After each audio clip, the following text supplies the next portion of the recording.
Hey, I'm Roque the EClips. I'm here at the state with Tyler and Dave. If you recognize them for some unknown reasons, because they are part of the group Theory of a Deadman, and they just released a new album not too long ago called Gasoline. How's it feel to have a brand new album come out?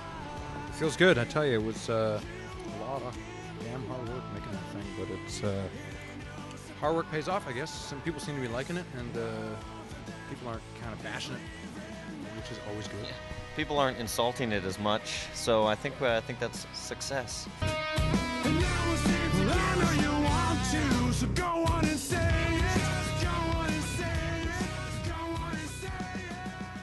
Now, the one thing that sticks out, that's very noticeable that people noticed right away, is that you're singing in a different key.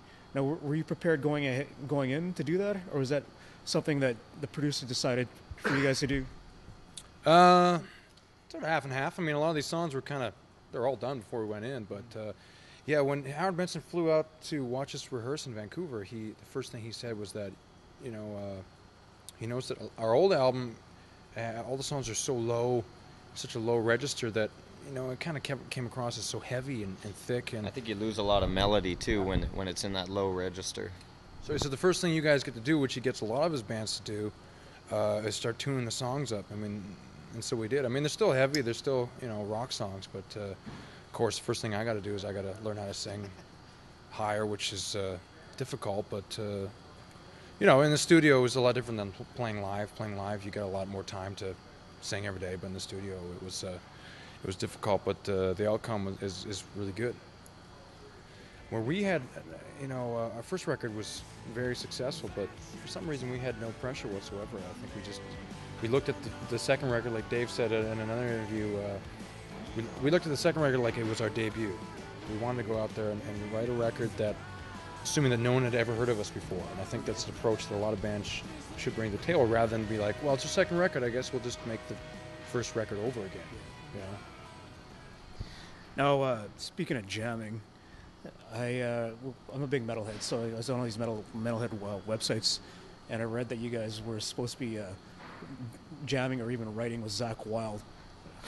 How did that? No, you guys jammed. Yeah. No. Where did the writing aspect come? Was that just something that people? Oh my God, there was Zakk Wylde. We just wanted to. We told our management, hey, we're huge Zakk fans. Yeah.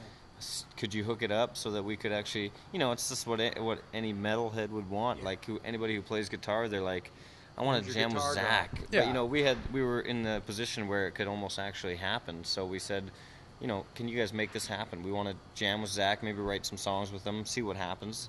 And then they just hooked it up, and it happened. And it was almost like I was giddy like a schoolgirl for like a week before it happened, just knowing. And we just went out and we started. A lot. Yeah. That's all we did is drank tons of beer. Went bowling.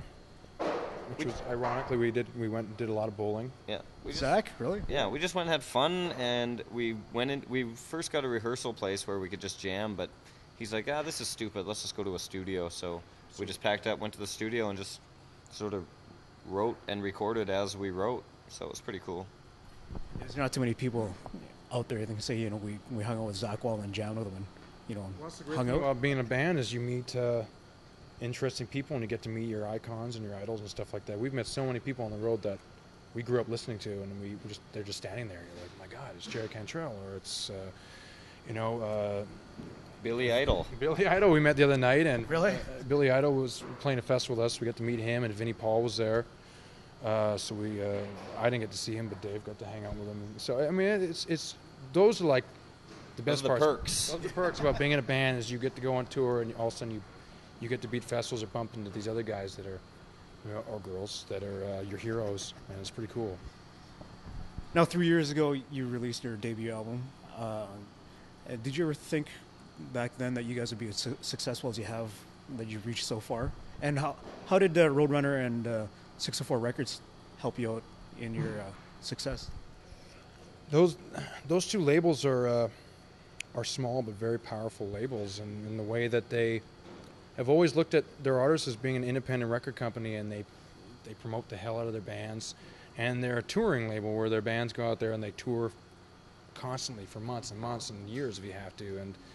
And so really our record companies just pushed us on radio, and we never expected to be successful at all. I mean, I still remember the days when we used to jam in my basement and just get wasted till like 1 in the afternoon.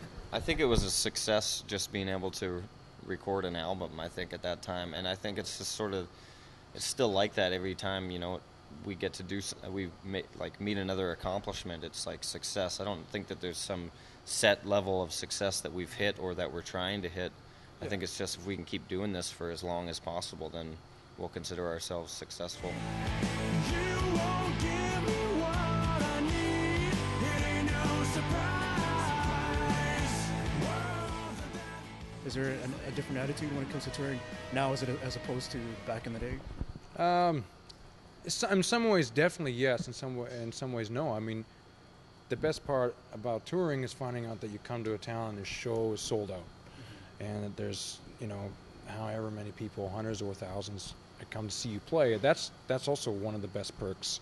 On the downside, though, is we have family and girlfriends, and we happen to be successful in so many different places in America and overseas and in Canada that you're getting pulled in so many different directions. Oh, you wanted to do a festival in Florida tomorrow, and then there's this show in South Carolina, and then they want, you got this headlining show in Toronto, and it will never stop. So it sometimes it becomes really hard to try to go home. So I mean, we've been on the road for 4 months now, and we got like 10 or 12 days off coming up, and we're like, yes.